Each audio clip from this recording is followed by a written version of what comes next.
L'épouse d'Asanaga, de Lubomir Simovic. Traduit du serbe par Jojo Uvodic.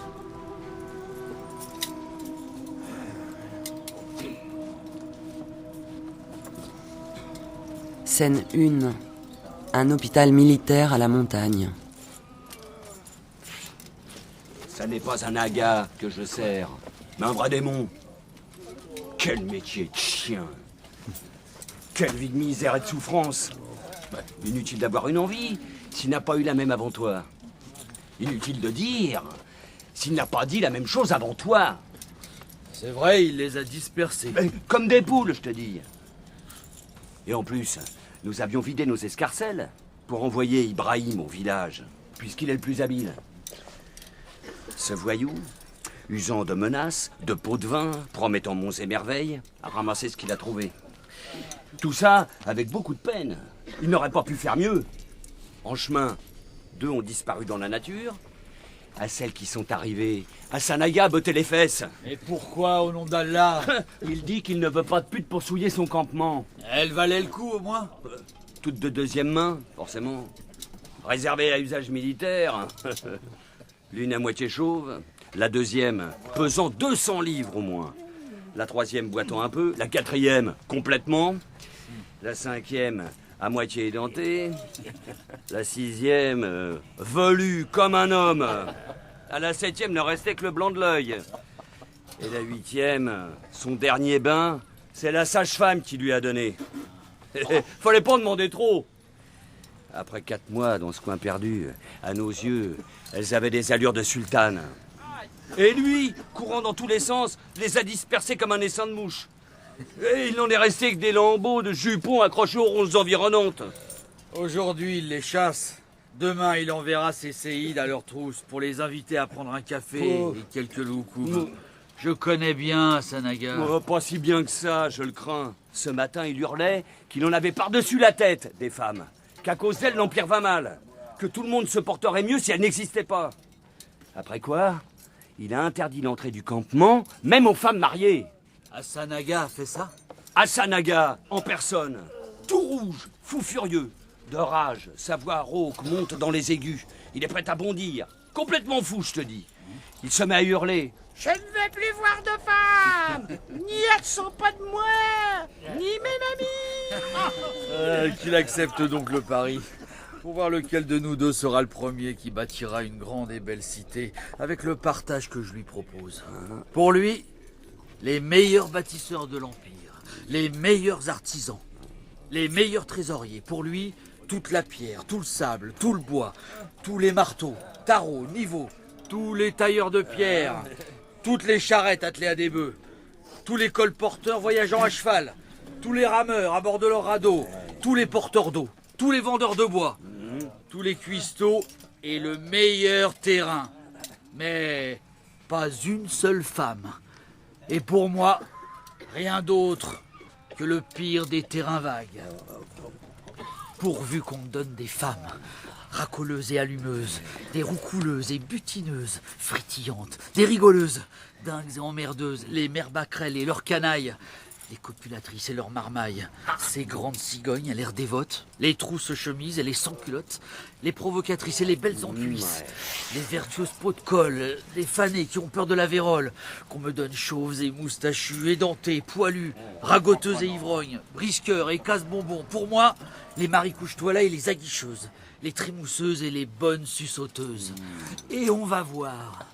Avant qu'ils ne mettent une pierre sur l'autre, je construirai un miracle plus grand qu'Istanbul. Là où il y a des femmes, on sent des odeurs de galettes, un fumet de haricots dans la marmite. On voit un mûrier dont le vert feuillage couvre un toit de tuiles rouges.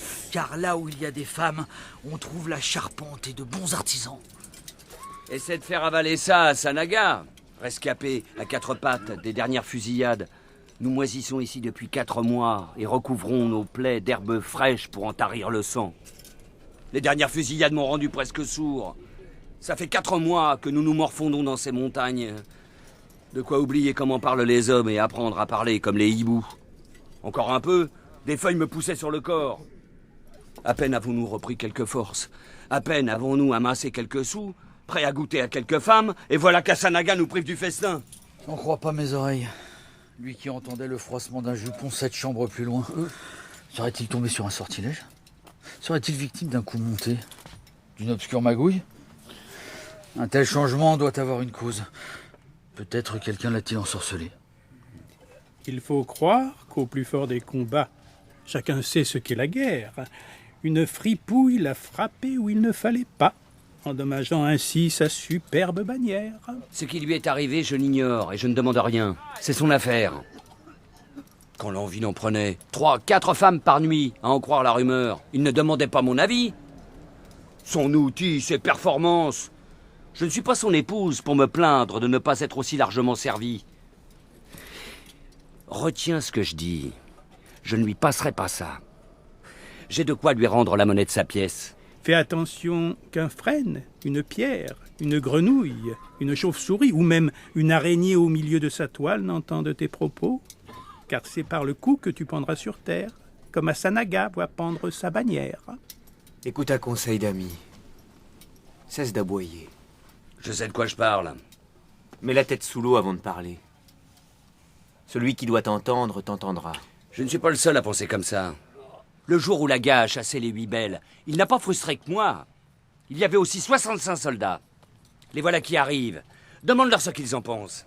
Chacun bourdonne comme une ruche. Vas-y, prends-leur le pouls. Ces hommes sont révoltés et ils ne cachent pas ce qu'ils pensent. Ce ne sont pas des soldats, c'est Asanaga.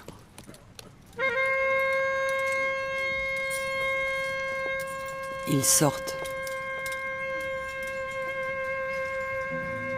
Entrée sur scène d'Asanaga et de Youssouf. Ahmed, qui même quand il parle, semble ne pas être remarqué par ceux qui sont sur scène avec lui, ne change pas de place. Selle ton cheval, tout de suite. Doucement, tu comprendras pourquoi. Prends-en un de réserve pour pouvoir en changer. Dès que tu seras prêt, monte en selle et pars comme si ton cheval avait la queue en flamme. À ton arrivée, même si c'est en pleine nuit, peu importe, réveille mon épouse et dis-lui que je rentre après-demain, mais qu'elle ne m'attende pas à la maison. Il faut donc qu'elle vienne à ta rencontre. Soit je suis fou et je ne m'exprime pas clairement, soit tu es stupide et tu ne comprends rien. Je veux que mon épouse retourne chez sa mère, as-tu compris? Qu'elle n'entre jamais plus dans ma maison, qu'elle n'approche pas même l'ombre de ma maison.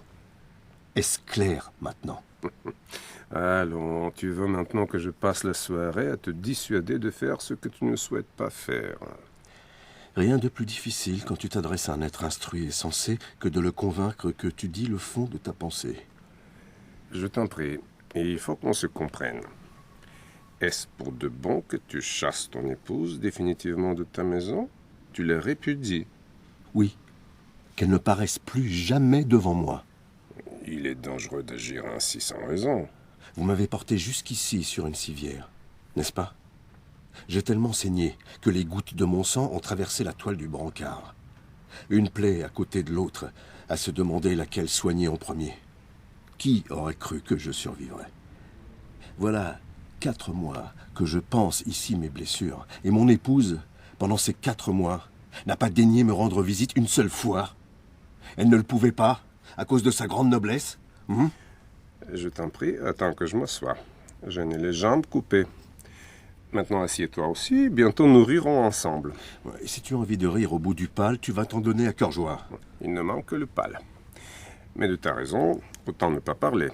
Tu sais tout, que pourrais-je te dire?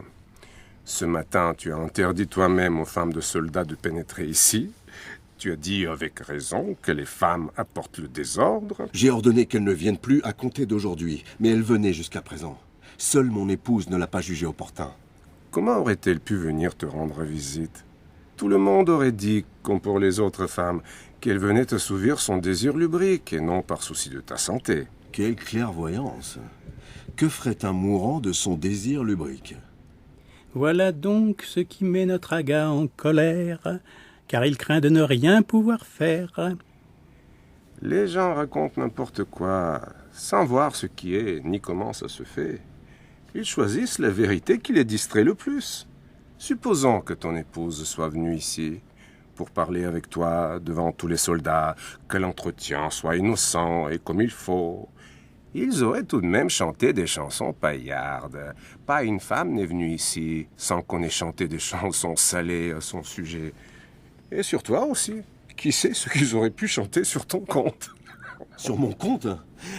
Je voudrais bien voir qui aurait eu l'impudence, qui aurait osé parler de moi dans un couplet salace. Je lui aurais tranché la tête. Tu le couvrirais de cadeaux en or fin? Elle est hautaine, mon épouse. Elle ne mettrait pas son noble pied dans ce campement, au milieu de bouchers et de coupeurs de tête, où se trouve partout le sang et les miasmes d'un hôpital militaire, où les soldats ne se lavent jamais, sans parler de leur niveau d'éducation. Un endroit où la propreté n'existe pas, où, avec le même couteau, ils coupent leurs ongles et leur pain, où on peut voir des gens vomir. Il n'y a pas de place ici pour ces nobles narines. Elle aurait sans doute fait un effort pour quelqu'un de méritant, mais la fille d'un bey de la famille Pintorovitch, figure-toi les seigneurs, noblesse de vieille souche, délaisser son confort pour un naga, même si c'est son mari, pour lui rendre visite en montagne. Eh bien, elle a ce qu'elle a cherché. Empresse-toi de lui dire qu'elle foute le camp de la maison, pour toujours. Maintenant, elle va voir combien va lui coûter sa grande noblesse. C'est ta misère qui invente cette noblesse. Je vais te dire une chose. Tout ce que tu racontes, que tu la répudies et la raison que tu évoques, montre qu'un désir ardent a brouillé la raison. Encore une de tes astuces, Levantine. Pour toi, tout sent le melon mûr recouvert d'abeilles. Tu n'as que les femmes en tête. Du genre Mille et une nuits, Scheherazade, un diamant planté dans le nombril. Tu lis beaucoup. Tu fantasmes beaucoup. Distingue tout ce que tu sais du monde de ce qui se passe ici. Nous sommes à Trébigné ici, et pas à Istanbul. Là-bas, c'est Gatsko, et pas Bagdad. Qu'est-ce qu'il me dit? Mon désir ardent. Et de ce désir ardent, j'ai perdu la tête. Bon sang, si je n'étais que son serviteur depuis toutes ces années, elle serait venue. Si je n'étais que l'anneau pour la bride de son cheval, elle serait venue. Si ce n'était pas pour moi, elle serait venue pour mes blessures. Si ce n'était pas pour mes blessures, du moins pour notre enfant, pour lui et pour Allah. Elle aurait dû montrer un peu de compassion. D'après tout ça, juge quelle mère elle est.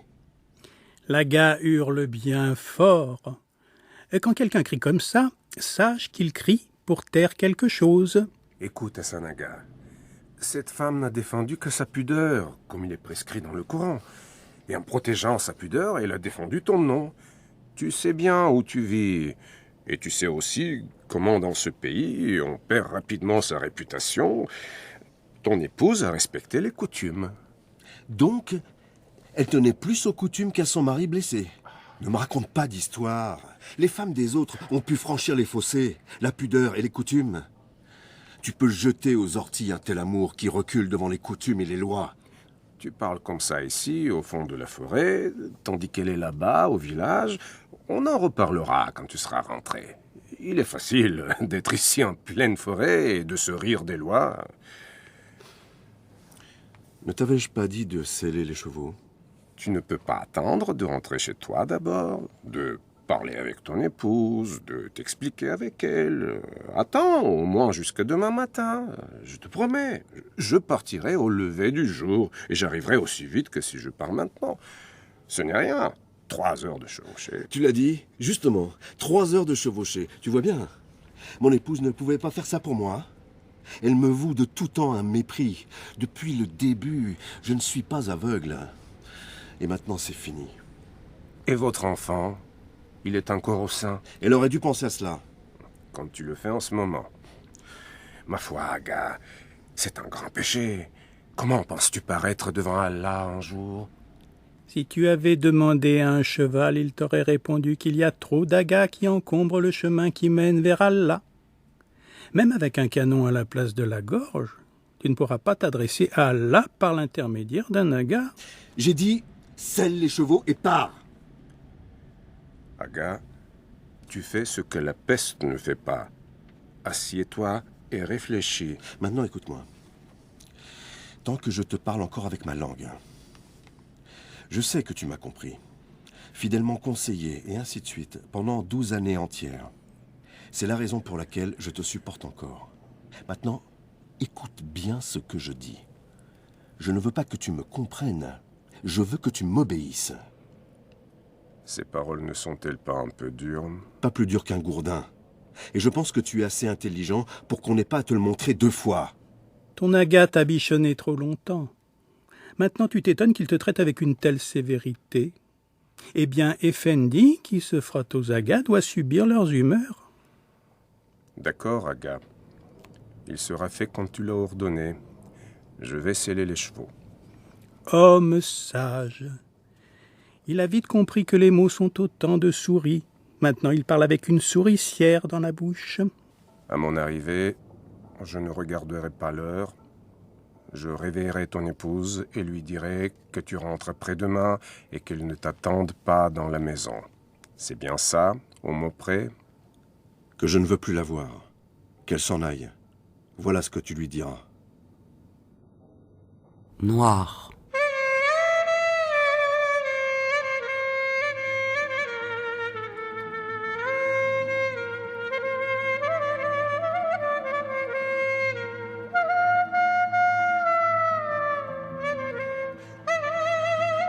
Scène 2. La maison d'Asanaga.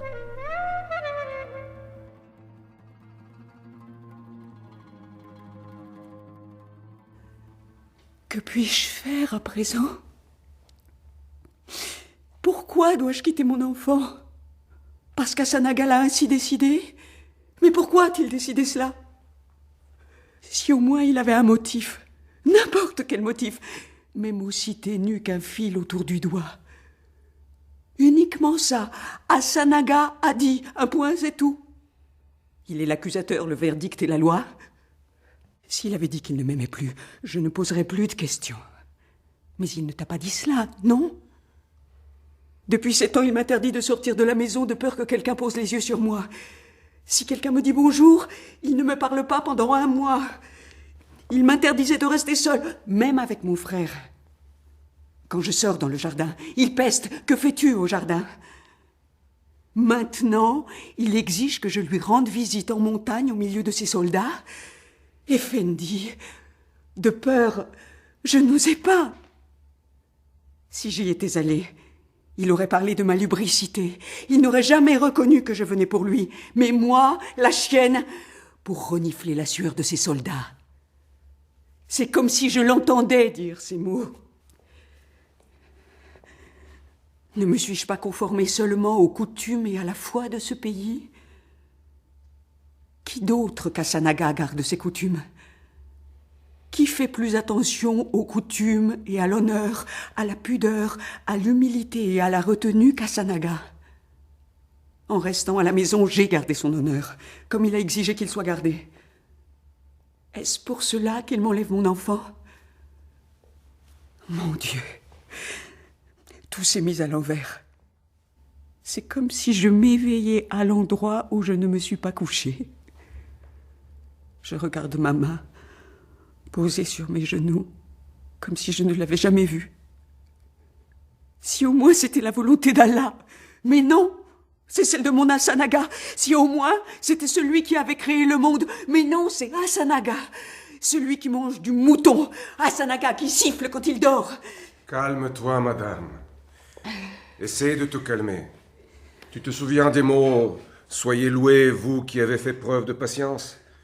Peut-être les as-tu appris autrefois en prévision de cet instant. Attachons-nous aux choses claires. Nous ne pouvons pas faire autrement. Je comprends dans quel état te met le message d'Asanaga, et je vois que tu es à bout. Tu te trouves à l'endroit d'où l'on voit les nuages qui bouillonnent, des marmites pleines de dents, un lieu où chaque méchanceté est possible. Ne perds pas la tête. Attache-toi aux choses claires. L'Aga t'a ordonné de partir. Tu n'as pas le choix. Eh bien, pars, même sans rien comprendre. Ne demande ni comment, ni pourquoi. Ce pourquoi mène droit à la folie. Maintenant, le pire est arrivé. Puisqu'il n'y a pas pire, c'est déjà mieux. Bientôt ton frère sera là. Quand tu arriveras chez ta mère, prends un peu de repos. Assieds-toi dans le jardin. Fais un peu de broderie, prends le temps de contempler un arbre. Fais un essai, calme-toi. Parfois, une chemise propre peut être une consolation. Je n'ai pas besoin de consolation. J'ai besoin de comprendre. Pourquoi, Effendi? C'est un fracas de tonnerre dans ma tête. Ma tête éclate. Pourquoi? Moi aussi, je me pose cette question. Les derniers combats ont épuisé Asanaga. Nous avons annoncé des victoires, et c'était de vraies victoires, mais de celles que l'on souhaite oublier au plus vite. Trop de sang, trop de morts et de blessés. Les multiples intrigues des baies me reviennent à l'esprit. Asanaga n'en dit jamais un mot, et je ne lui pose pas de questions. Nos baies n'aiment pas voir autant de pouvoir aux mains d'Asanaga. À l'évidence, les baies cherchent à contester son pouvoir. Mais plus il le conteste, plus lui l'affirme avec brutalité. Je comprends ce que tu veux dire. Mais la méchanceté n'a jamais rien prouvé. Ne peut-on prouver sa force sans méchanceté? Je n'affirme rien. Je dis seulement ce que je pense. Notre gars est devenu trop nerveux. Il explose pour un rien, ne se maîtrise plus. Il se comporte de façon irréfléchie. Et il me semble qu'il y a quelques autres raisons. L'injustice ne choisit pas. Pour la commettre, tous les motifs sont bons. La mère d'Asanaga, très agitée, entre dans la chambre, presque au pas de course. Les voilà. Ils arrivent. Ne serait-ce pas Asanaga ou ses messagers venus dire que tout cela n'est pas vrai? C'est ton frère, le bey Pintorovitch. Comment a-t-il fait pour arriver si vite? Tu trouves qu'il a fait vite? Alors que je m'impatiente d'un si grand retard?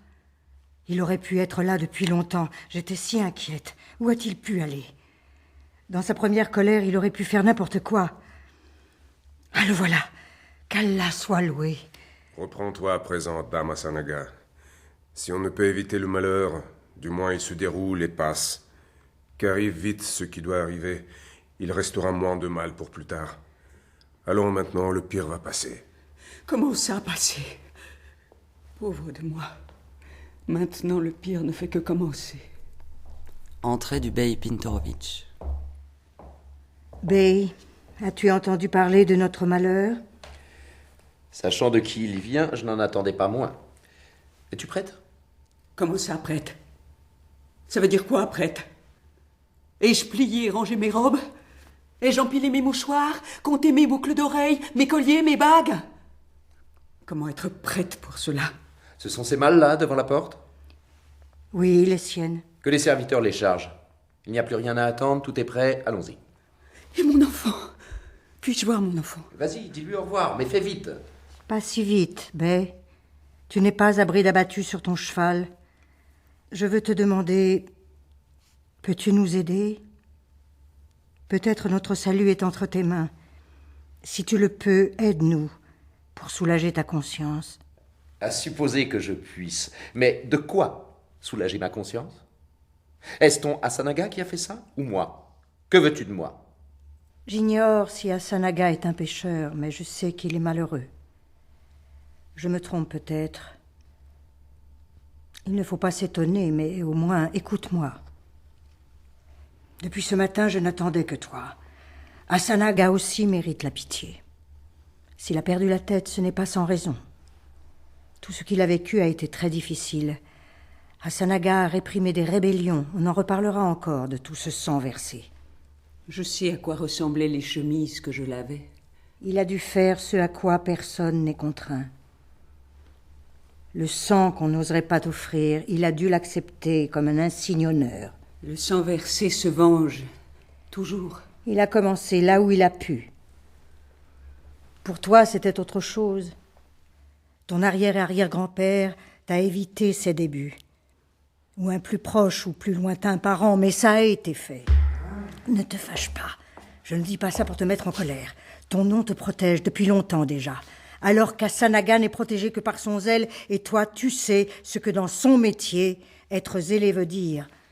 Il n'a pas eu l'occasion de prouver ce que tes ancêtres ont prouvé pour toi. Ce qui est sûr pour toi n'est pas sûr pour lui. Même dans son sommeil, il doit se méfier. S'assurer. Tu le sais. Il pouvait tresser des cordes comme son père avant lui. Et maintenant, je te le demande, qui a défendu les frontières? Est-ce toi qui chevauches sous la pluie, la nuit, sillonnant toute l'Herzégovine? Ne m'interromps pas, Bé. Tu es pressé, et moi le temps me manque. Cet enfant que vous oubliez tous, le temps lui manque aussi. Quel aga aurait attendu 7 ans la naissance de son premier enfant? Qui aurait supporté 7 ans d'incertitude sans savoir si sa femme allait enfanter? Comme tu vois, Asanaga a attendu. Il ne t'est pas difficile de deviner pourquoi. Et maintenant, quand son bonheur est là, regarde ce qu'il fait. C'est la preuve qu'il est perturbé, qu'il ne réfléchit pas, que le sang lui a monté à la tête, qu'il a besoin d'aide. Ben, c'est de la folie, et dans la folie, il n'y a pas de mauvaise intention. Et je peux te dire en 2 mots que ton Asanaga est tout à fait conscient. Il a parlé avec moi très calmement. Quand ça?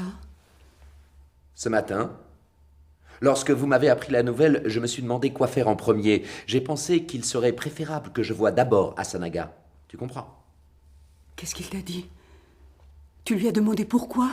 Il aurait mieux valu poser cette question au cheval sur le dos duquel je suis arrivé, ou à la pierre à laquelle je l'ai attaché. Asanaga n'a laissé aucune place à la conversation ou à des questions. Pourquoi? Parce qu'Asanaga l'a ainsi décidé. Parce que, pas question d'avancer d'un cheveu. Mais tu n'as rien à craindre, tu comprends? Ici, tout s'est éteint, mais cela ne s'étend pas sur le monde entier. Nous ne tournerons pas comme des girouettes quand Asanaga souffle. Pourquoi es-tu allé voir Asanaga? Je suis allé chercher l'Ilmi Aber. Voilà pourquoi. Ça veut dire que tout est fini. Je lui ai dit que je ne te prendrais pas sans Ilmi Aber. Et très énergiquement. Voilà, regarde un peu. C'est l'Ilmi Aber qu'Asanaga a rédigé et signé devant témoin. La preuve que tu n'es pas répudié, qu'il n'y a pas eu de mariage avec Asanaga, que ce mariage est nul, que tu peux désormais te marier. Voici la signature. Que dis-tu? Qu'il n'y a pas de mariage avec Asanaga? Qu'il n'existe pas? Qu'il est devenu nul?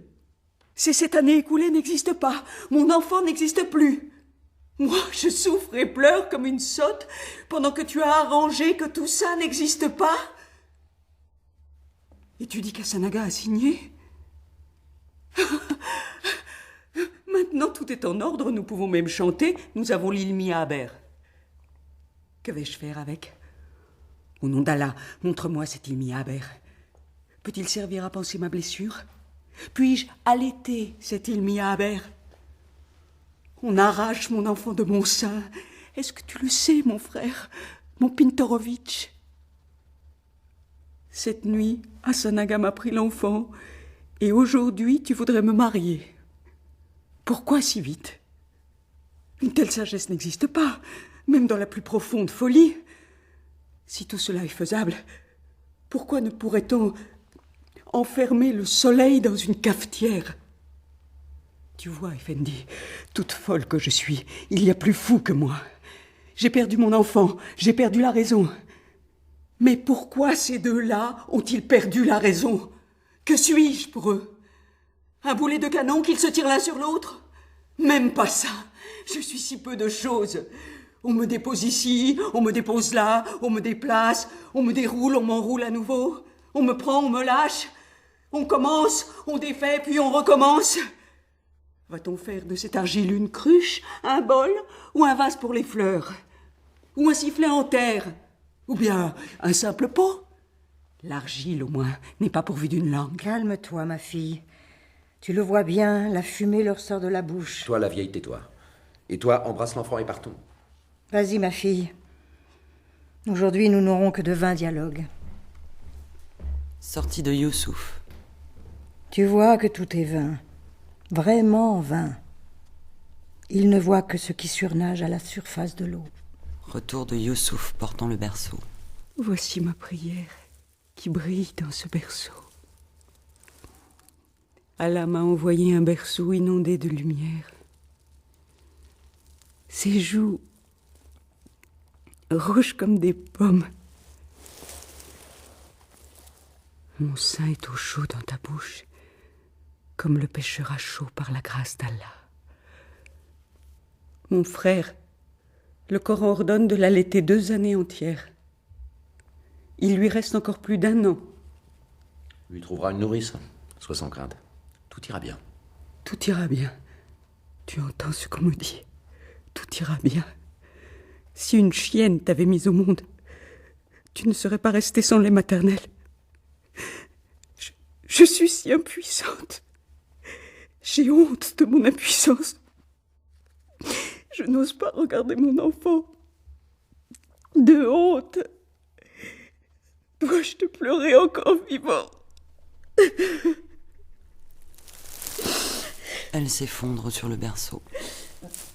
Mais regarde-la donc! Quel spectacle elle nous fait maintenant! Je n'ai pas l'intention d'attendre le porc dans la bauge. Mon défunt père ne m'a pas élevé pour servir de dîner à un porc. Lève-toi de là. Il nous faut partir. Noir.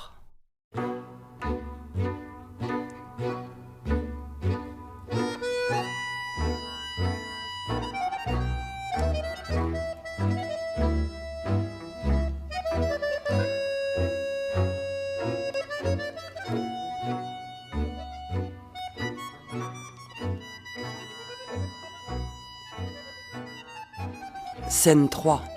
Le campement devant la maison d'Asanaga.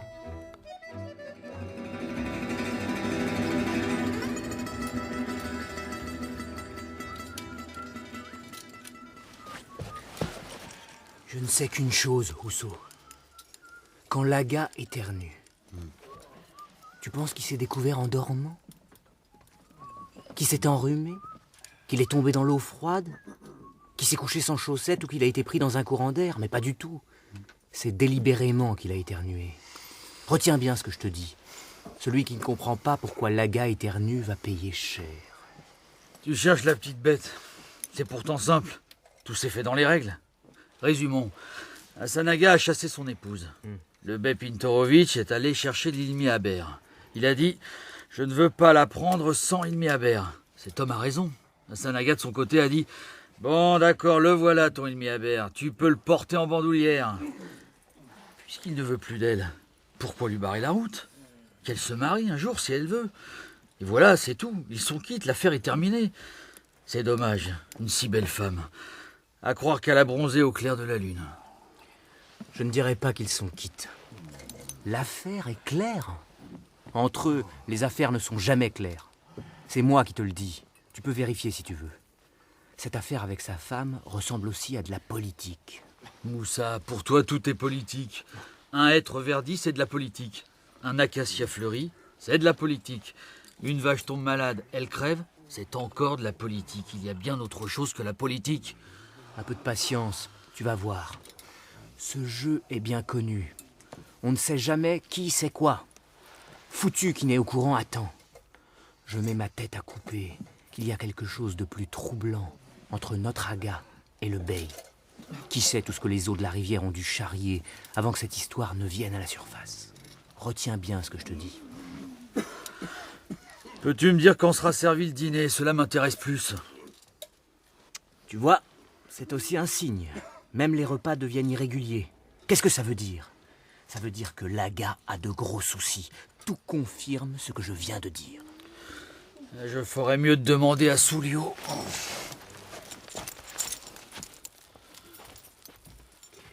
Ma parole, tu as bien joué. J'ai tenté ma chance auprès de Shemsa, celle qui ne l'onne que dégradée. Je lui ai écrit, envoyé des fleurs, en vain. Elle m'a pas jeté un seul regard. Elle fait l'importante, la vache, comme si elle avait 3 nichons et pas 2. Il faudrait les compter encore une fois. Tu voudrais bien. Fais attention à ne pas faire d'erreur de calcul. S'il s'agit de Shemsa, je serai prêt à compter sans relâche. Même si je fais une erreur, je vais recompter.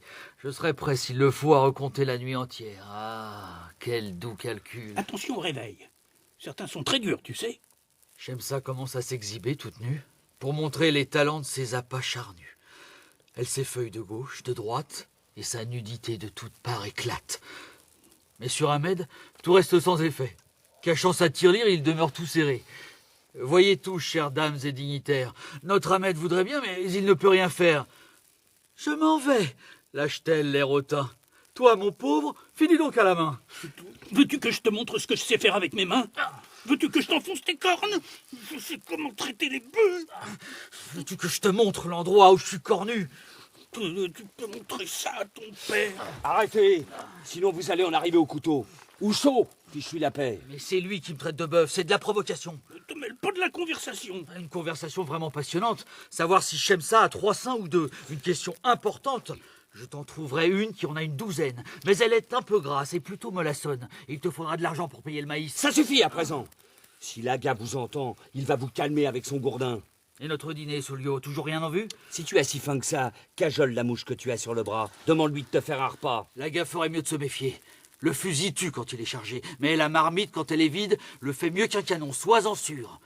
Il faut qu'il fasse attention, car ce canon peut toucher son propre ventre. Je ne sais plus quoi faire avec Shemsa, ou elle, ou une autre. Voilà où en sont les choses. Cela ne me vaut rien de désirer une femme idéale. Alors tu radotes toujours autour de Shemsa? Oui, de Shemsa. Elle a peut-être entendu dire que tu as été fossoyeur. Et elle a tout simplement pris peur. Fossoyeur, c'est un sale métier. Alors, toujours rien pour le dîner? Rien du tout. Ça dépasse les bornes. Tu sais, à propos de Shemsa... Oh non, non, non, je t'en prie. Je n'entends rien le ventre vide, même à propos de Shemsa. Sais-tu ce que c'est que la grâce divine pour un pauvre? Une soupe de veau. Elle réchauffe l'estomac, calme les nerfs et embellit l'âme. Prendre 2 litres d'eau froide, mettre du céleri, de la tomate, un poivron, un oignon, un peu de sel et de poivre, 2 jaunes d'œufs et un bol de lait caillé.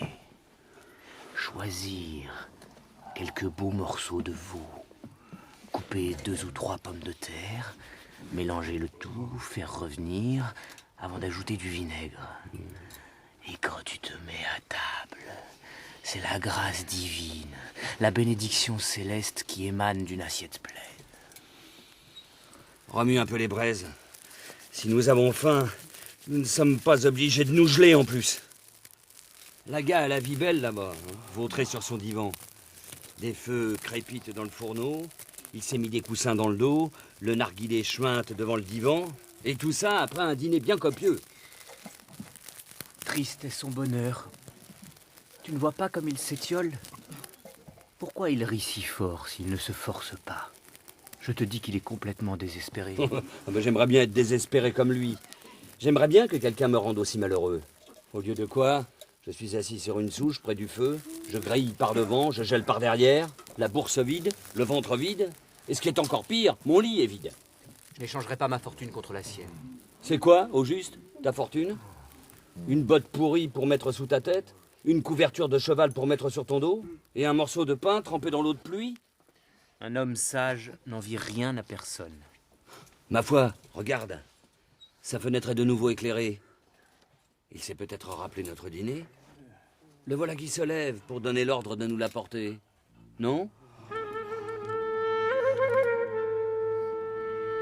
La lumière s'éteint complètement dans le campement. Au même moment, elle s'allume dans la chambre d'Asanaga, où Asanaga et Youssouf entrent en parlant. Puisque tu me le demandes, je vais te le dire. Pour parler franc, l'affaire a pris mauvaise tournure. Tu as dû entendre parler des prétendants qui affluent. Et alors? Je m'y attendais. Tout cela peut avoir des conséquences politiques.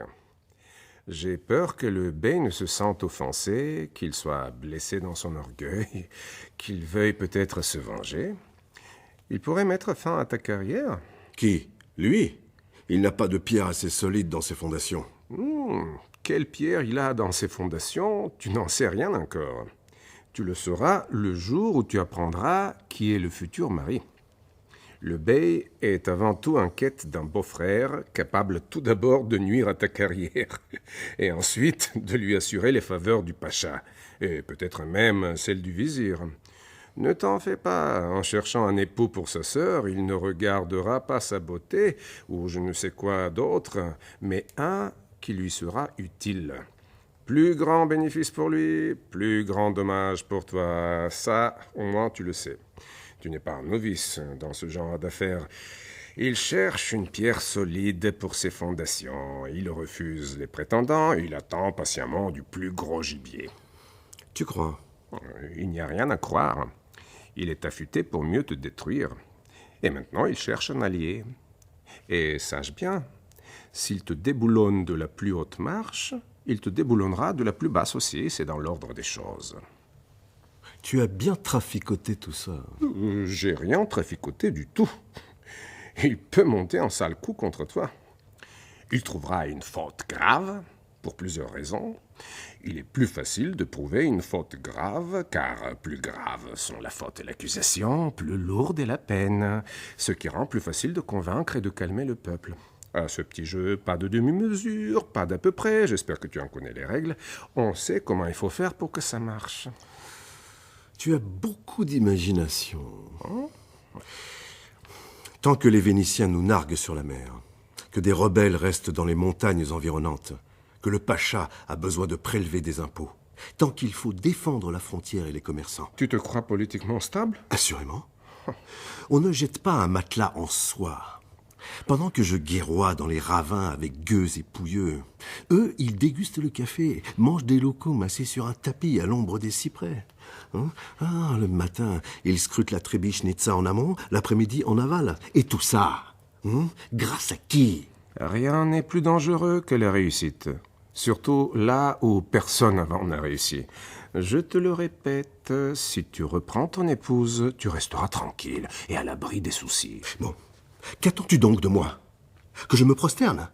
Ah, excusez-moi, j'ai commis une erreur. Mon esprit était un peu embrouillé, j'étais un peu fou. Je vous demande pardon, je recommencerai jamais plus.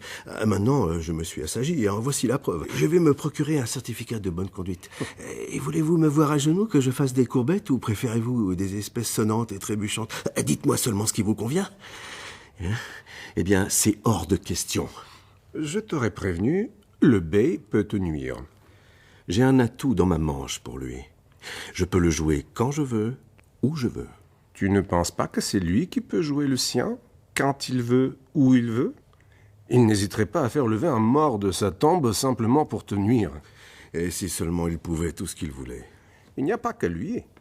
Il y a aussi l'homme qu'il recherche pour en faire son beau-frère. Tu ignores encore à qui tu auras affaire. Il ne peut rien contre moi.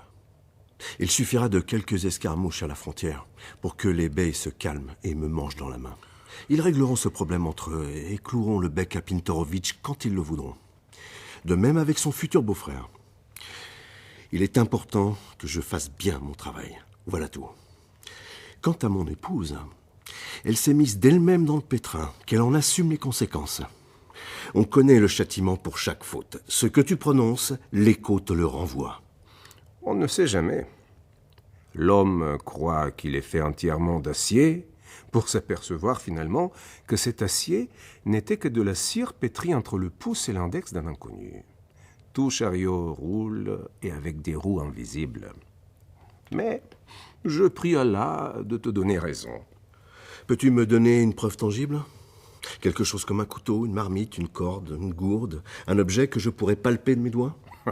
On ne peut pas tout palper. Dis-moi, tu peux ou tu ne peux pas? Je ne peux pas, Asanaga. Eh bien, tais-toi. Noir.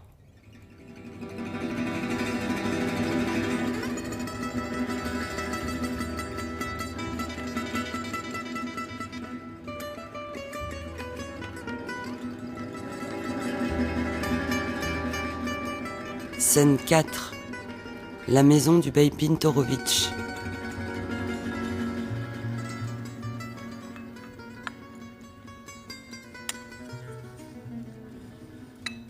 Tu ne manges rien. Tu vas avoir l'air de quoi? Avant tout, l'homme doit manger. Il faut que tu saches que ce n'est pas bon 2-3 amandes, une noix, un grain de raisin. Même un moineau a besoin de plus. Je n'ai plus envie de manger. Comment as-tu dormi? Tellement bien que j'ai regretté de me réveiller. J'ai rêvé que j'allaitais mon brin de muguet. Il a pris tout entier l'odeur de mon lait. Toute la journée, mes seins m'ont fait mal. C'est la montée de lait. Ce n'est pas bien pour toi de rêver trop. Cette conversation, cette maison sont un rêve pour moi, et non mes rêves nocturnes. Il faudra t'extraire de cette léthargie. Dans cet état, tu ne vaux rien, ni pour toi, ni pour Dieu, ni pour les gens. Tu dois prendre patience. Le temps est le meilleur guérisseur. Aujourd'hui, tu m'as l'air un peu plus calme. À ce moment de la journée, la lumière me paraît comme une grâce. C'est bon signe. C'est une amélioration. Mais il n'est pas bon que l'humeur de l'homme dépende de la couleur du ciel. Qu'arrivera-t-il demain à l'arrivée des grandes pluies? Elles aussi peuvent apporter le calme. Le mauvais temps peut aussi avoir sa beauté. Oui. Mais cette beauté va avec la tristesse. C'est beau, le caillou, la gadoue, l'obscurité, quand le jour se lève autour de midi et aussitôt commence à s'obscurcir. Tu ne me comprends pas. Allah m'a aidé à retrouver la paix ici. Allah t'a aidé? Tout à coup, je le sens partout. Je le sens dans l'eau claire, dans le parfum de la sauge, dans le goût d'une amande, dans le peigne qui traverse doucement mes cheveux, dans une olive, dans un cheval, dans la couleur rouge et bleue de mon fil à broder. Tu le vois dans un fil? Tu le vois dans un peigne? Quel est donc cet Allah? Le seul, l'unique, le Dieu des musulmans, des chrétiens et des oiseaux. Il faut te guérir de cet Allah, tu sais? As-tu appris cela de l'impie? Tu penses à Asanaga? Tu ne connais pas son Dieu. Son Dieu a sa barbe, son ventre, ses corps aux pieds. Dans notre foi en Allah, nous avons beaucoup de dieux. Autant de dieux que d'Aga et de Bey. En fait, chaque tailleur, chaque barbier, chaque écuyer, chaque soldat s'est fait un dieu à sa mesure. Chacun d'eux pense qu'Allah est son serviteur, qu'Allah n'a rien d'autre à faire que de les justifier et de leur donner raison. Ils se taillent un Allah à leur mesure, comme si Allah était une chemise. Remercie les murs de n'avoir pas d'oreilles. Allah entend mais pardonne. Il m'apporte la lumière quand tout s'assombrit autour de moi. Quelque chose en moi a changé. Comme si je commençais à comprendre par mon genou. Comment t'expliquer cela? Je me sens comme si ma peau s'était mise à poncer. Je vois que tu ne comprends pas. Je t'en prie, ne fantasme pas. Les gens malheureux croient parfois que le malheur leur donne tous les droits. Mais oui, je ne suis pas née d'hier. Il y a des gens qui se laissent emporter par leur malheur. Et il leur semble qu'avec leur malheur, ils sont exceptionnels parmi les gens. Et ils prétendent qu'ils savent ce que personne parmi les vivants ne sait. Tu pourrais être un peu plus modeste et arrêter de t'emporter. Mieux vaut que tu t'assoies pour lire le Coran. Entrée du bey Pintorovitch. Qu'est-ce que j'entends? Vous parlez du Coran? Rien. Nous causons un peu. Veux-tu t'asseoir avec nous? D'accord, je m'assois, mais je n'ai pas beaucoup de temps. J'attends un invité, c'est pour cela que je suis passé. Pour vous en informer. Tu veux me montrer encore à quelqu'un? Allons. Ne me souffle pas tout de suite du poivre dans les yeux. Cette fois, c'est sérieux, tu comprends? Je tiens beaucoup à l'homme qui vient. J'ai refusé les autres parce que j'attendais celui-là. Ce n'est pas n'importe qui, c'est un homme important. Tu vas voir enfin ce qu'est la vraie noblesse. Pourquoi ne pas dire simplement qui vient? Assieds-toi pour mieux entendre. Tu vas être surprise. Tu n'aurais jamais pensé à lui. Alors, qui arrive? Le cadi Dimotsky. Qu'est-ce que tu dis? Je savais que tu allais pas lire. Le cadi Dimotsky? Lui, au bout de 7 ans. Qu'Allah soit loué. Tu entends ça? Allah t'envoie un signe de réconfort.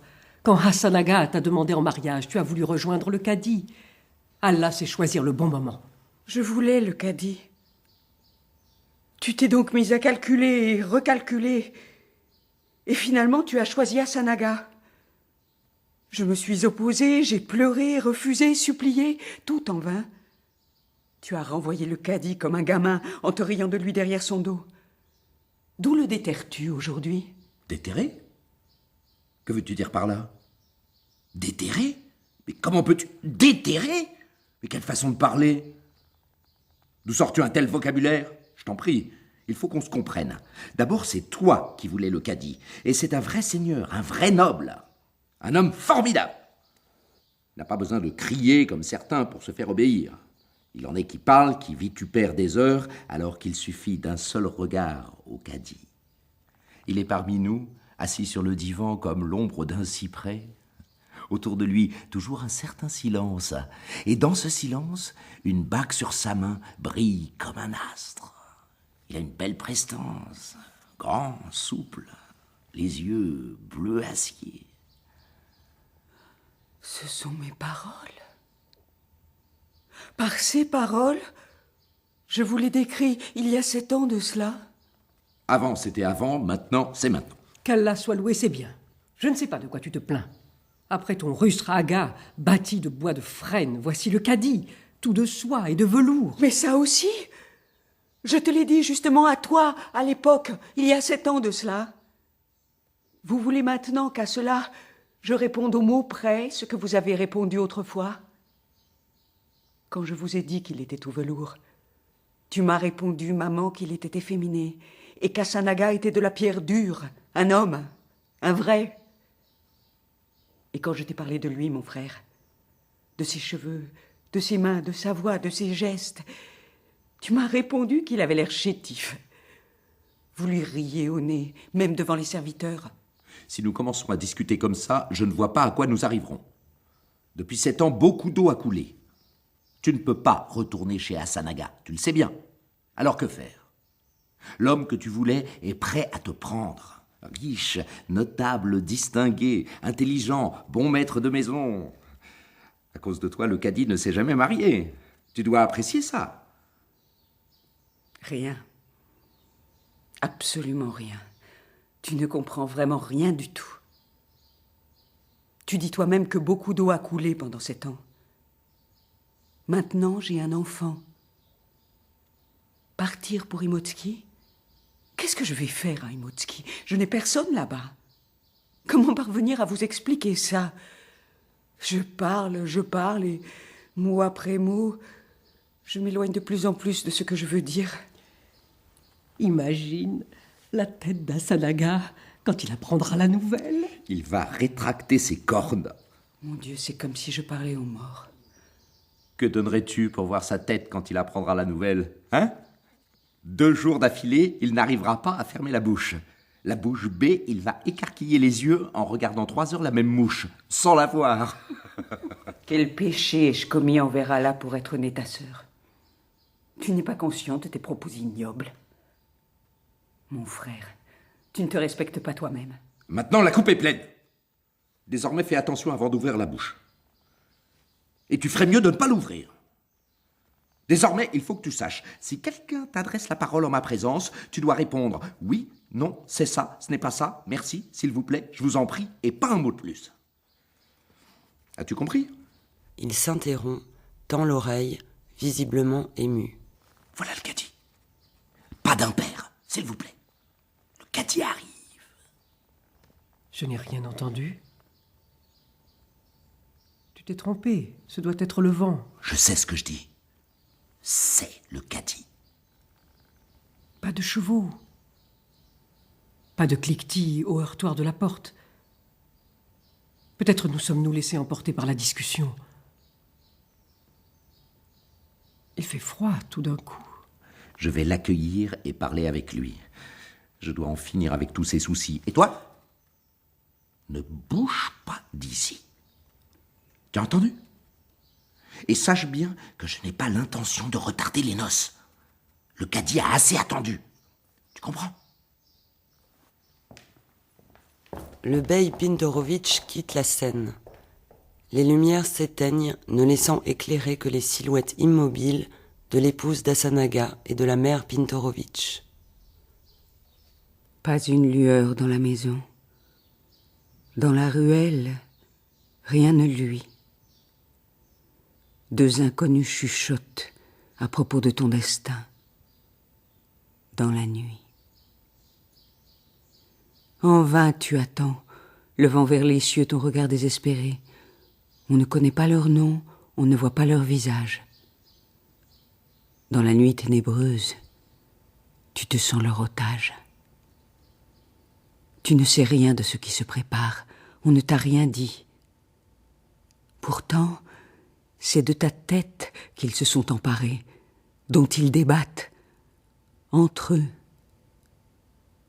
Tu ignores s'ils vont mettre ta tête sur le billot ou dans le sac jeté à l'eau par-dessus bord. Tout ce que tu sais, c'est qu'ils t'épient dans ton dos. Tu attends dans la nuit qui avance que tombe la sentence. Tu n'as pas la parole, tu ne peux te défendre. Ils te jugent sans la moindre clémence. Des turbans noirs t'attendent sur le pas de la porte. Des gants noirs fouillent ta maison.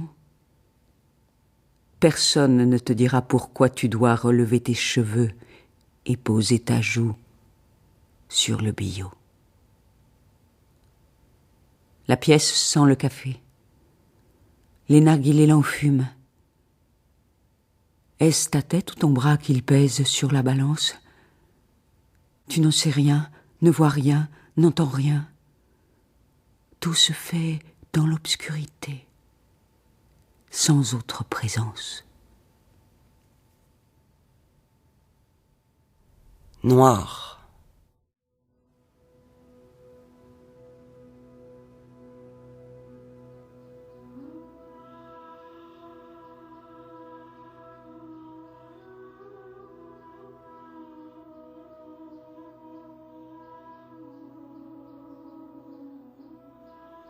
Scène 5. La maison du bey Pintorovitch.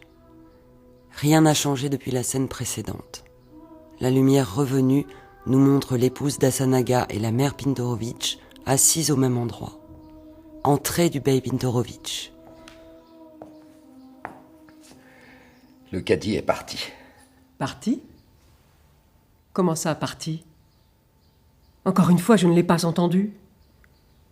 Bizarre, ces chevaux qui ne font aucun bruit. Pas de voix, pas un bruit au heurtoir, pas un cliquetis de fer sur le pavé. Qu'Allah nous pardonne, à croire qu'un pan de brume nous a rendu visite. Ma foi, qu'avez-vous fait si tard dans la nuit? Je suis fatigué, j'ai sommeil, et je vais vous dire en 2 mots. Toi, ma sœur, tu vas épouser le cadi Dimotsky. Les noces auront lieu dans 1 semaine. Je ne comprends pas. Il est déjà parti sans avoir fait un détour pour nous voir.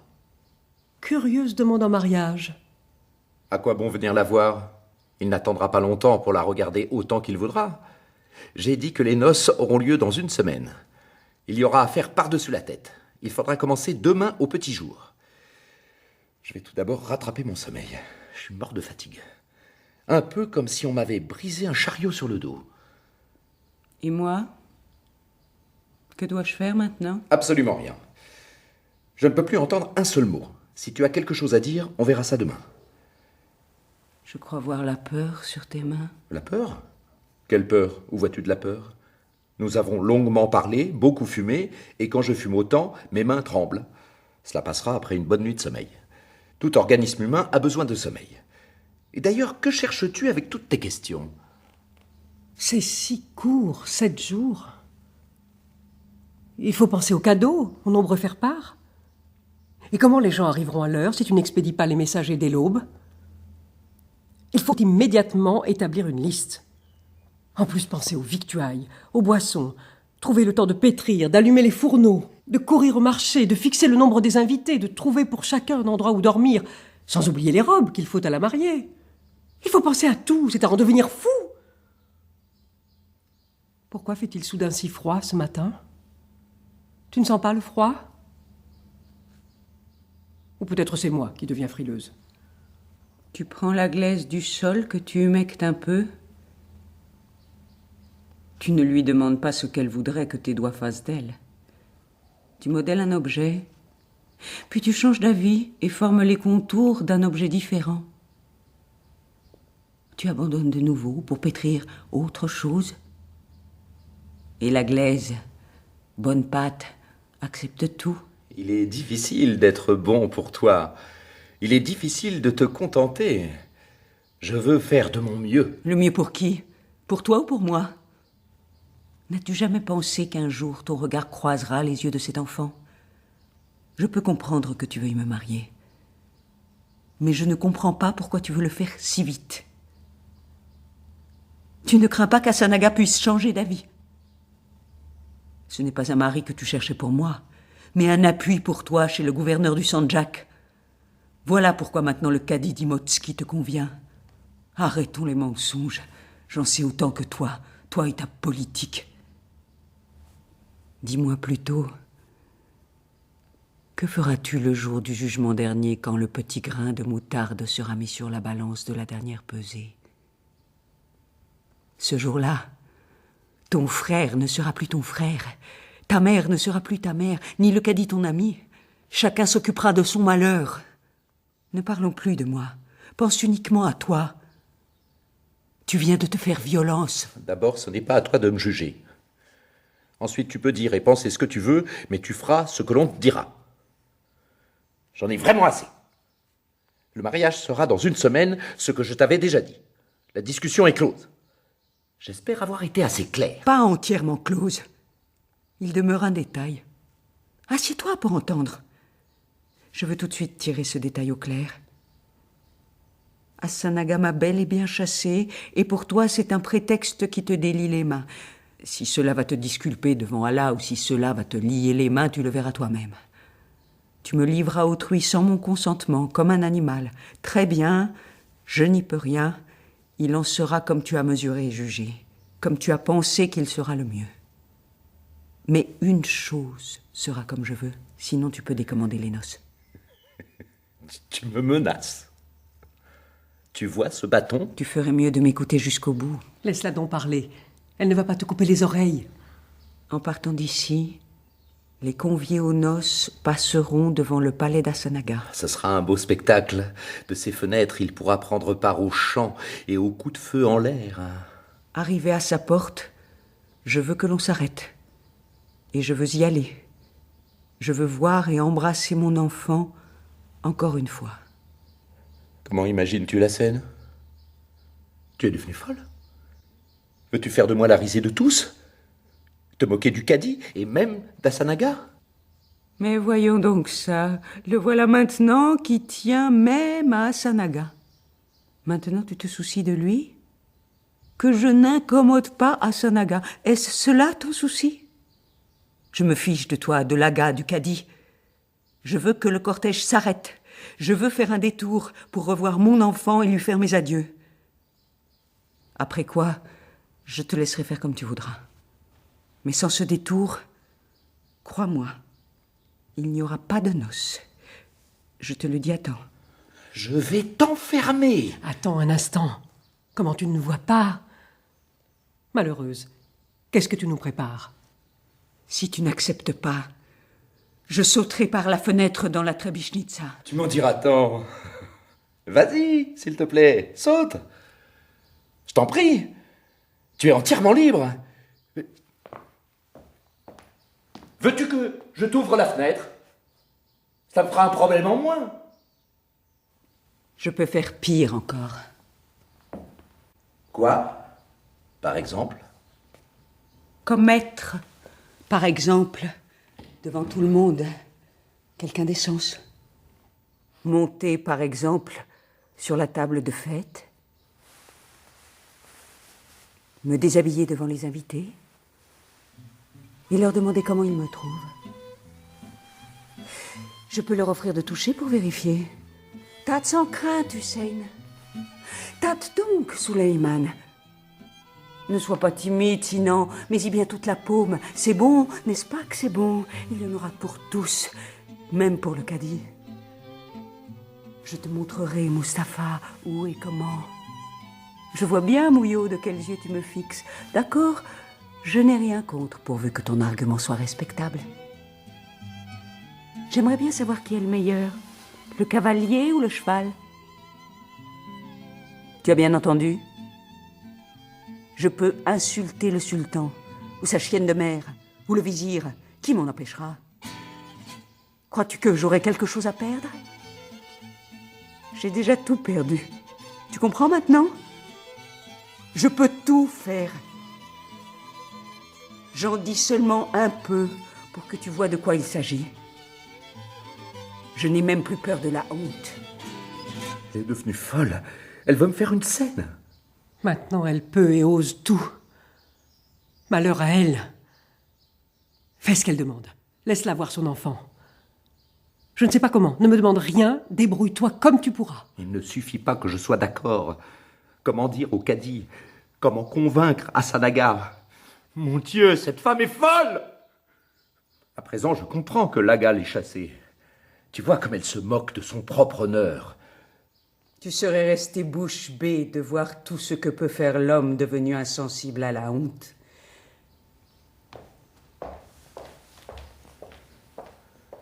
Mère, que faire à présent? Comment arranger cela pour elle?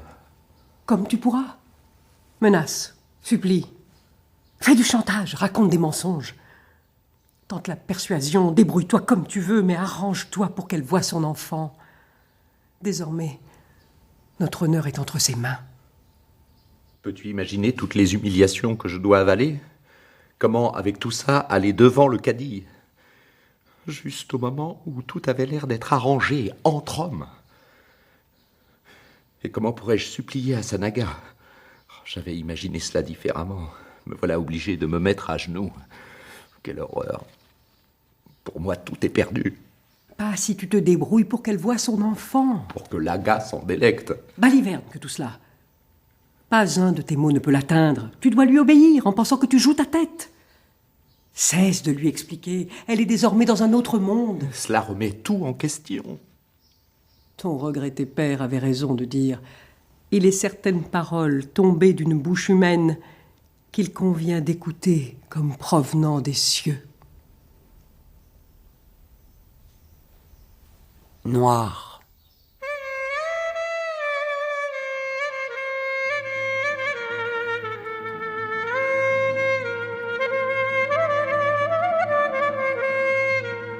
Scène 6. La maison d'Asanaga.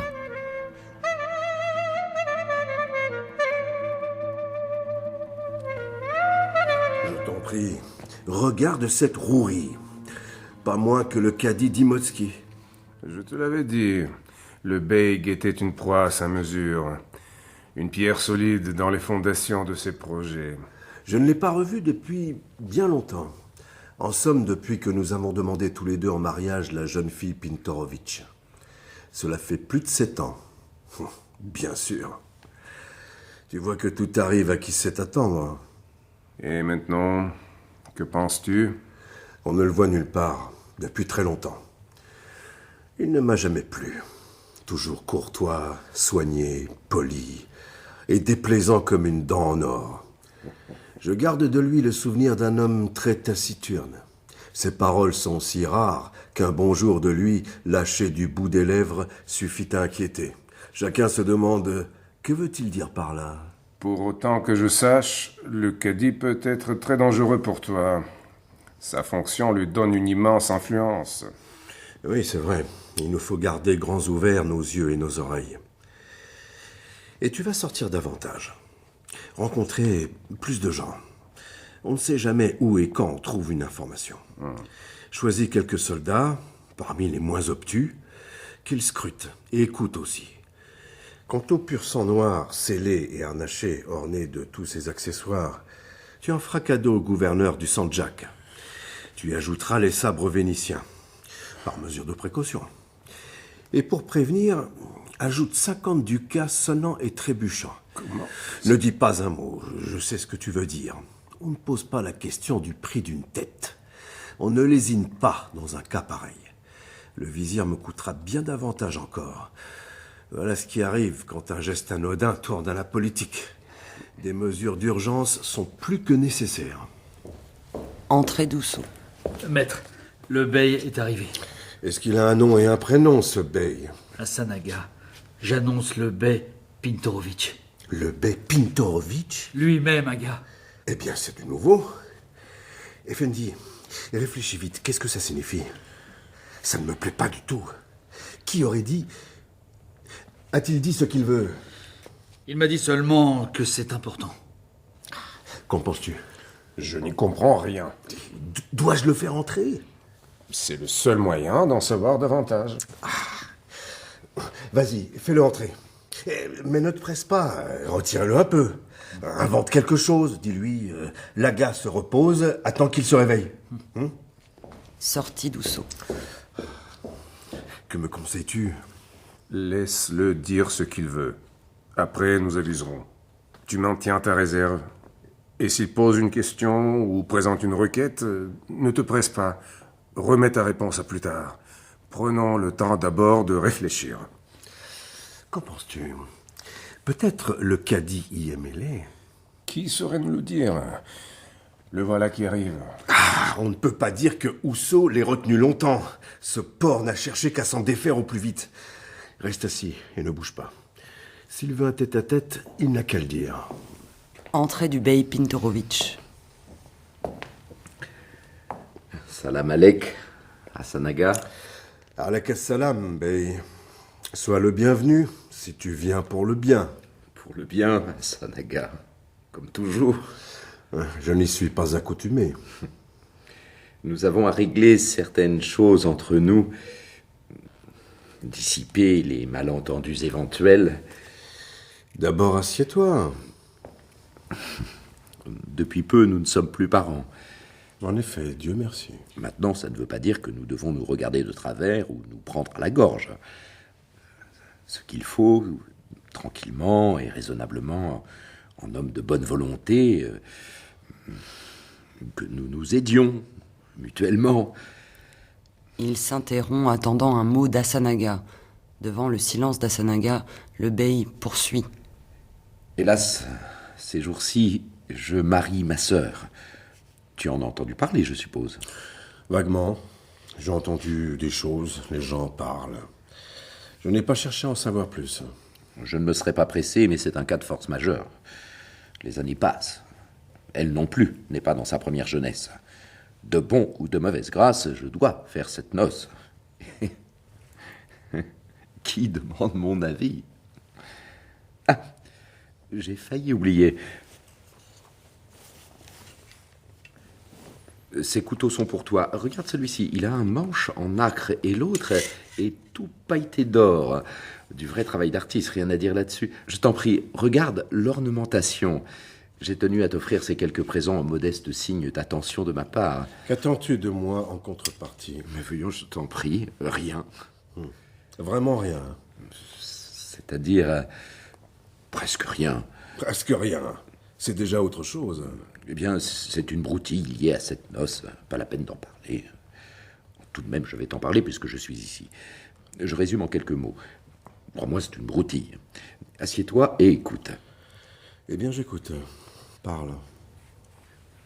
Ah, le mariage. Elle veut revoir son enfant. Voilà l'état des choses. Tu entends, Effendi? Elle veut revoir son enfant. Je ne vois là rien de singulier. Je ne la savais pas délicate à ce point. C'est comme je te dis. Je t'avoue franchement que je suis stupéfait. Elle a fait preuve, ici, d'une grande insensibilité, comme mère et comme épouse. Maintenant, tout à coup, elle devient sensible. Ne te fâche pas, mais j'en suis très surpris. Cela ne correspond pas à son tempérament. Je ne sais que te dire. Comment le cadi a-t-il réagi à cette demande? Ne serait-ce pas inconvenant pour lui d'accompagner la noce jusqu'au seuil de la porte de l'ancien mari de sa femme? Tu connais bien les gens. Ces choses-là s'interprètent. Le cadi est d'accord. Je viens de chez lui. Surtout, ne t'offense pas, mais il convenait que je le voie en premier. Maintenant, c'est lui qui fait l'actualité. Au moment où je lui ai dit, il n'a pas bougé un cil. Il a même ajouté... Bon sang, tu as fait tout ce chemin uniquement pour me dire ça? Bien sûr, une mère doit embrasser son enfant. Et me voilà chez toi pour t'apporter ces couteaux en cadeau et au passage te poser cette question. Ne me demande pas leur prix, ce n'est pas poli de te le dire. Je l'ai effacé, seul compte l'amitié, et non ces insignifiants 200 ducats. As-tu bien regardé? Le 3e couteau est incrusté d'ambre jaune. Un travail de bon goût. Mais revenons plutôt à la question qu'il nous reste à résoudre. Comme je t'ai déjà dit, du côté du cadi, il n'y a aucun obstacle. Maintenant, qu'en dis-tu? Un moment, je t'en prie, pour que j'y voie plus clair. Prends un siège par là. Ici est le raki, là sont les noix pour patienter. Serre-toi sans hésiter, mets-toi à ton aise. J'en ai pour 1 minute. Il fait signe à Youssouf qui le suit jusqu'au coin opposé de la scène. Qu'en penses-tu? Je pense que tu dois accepter. Rien de suspect pour toi. M'offrir tous ces cadeaux à cause de cette broutille? Regarde, comme ils sont beaux. 200 ducats, il ment. Même réduit à 100, c'est toujours beaucoup. Alors, comment tu juges cette situation?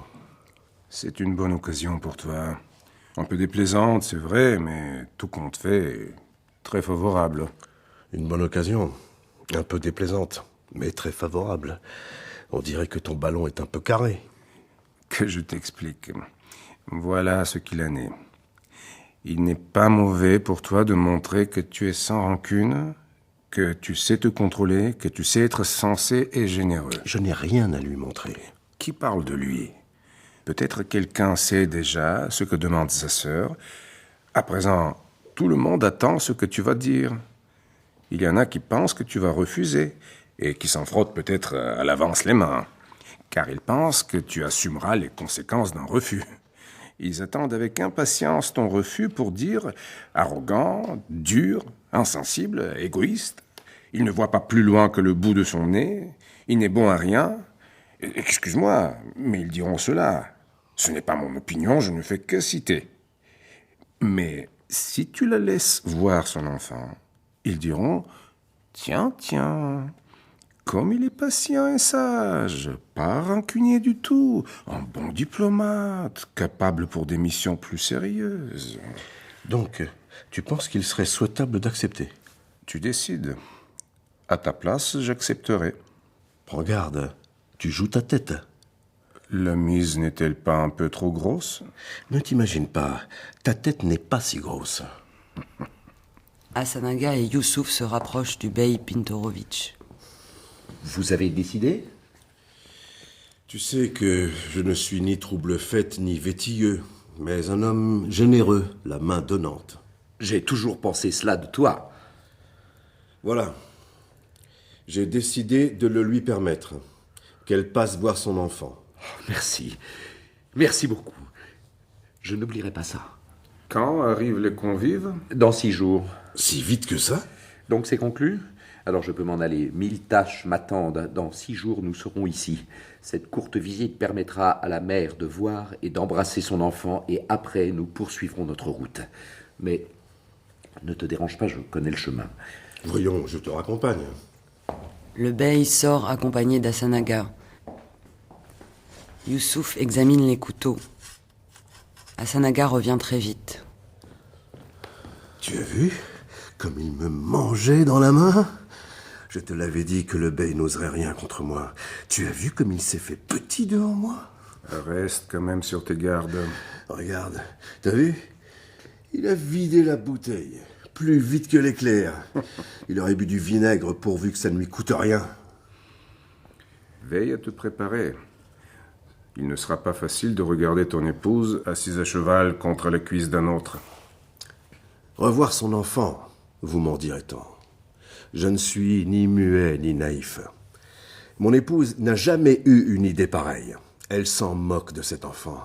C'est le bey qui a monté tout ça, personne d'autre. C'est sa propre politique. Il a dû avoir du mal à la convaincre. Peux-tu deviner pourquoi il a fait tout ça? Il veut être en sécurité de mon côté.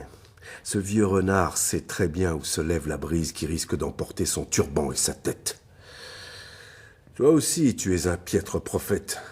Tes prévisions sont tombées à l'eau. Tu as entendu ces mots? Le cadi a dit oui tout de suite. Nous aurons affaire à un faiblard, tu verras. Le cheval que j'ai prévu pour le gouverneur du San-Jac, les sabres et les ducats peuvent attendre un peu. Il n'y a pas d'urgence. J'aimerais tant savoir ce qu'ils ont derrière la tête.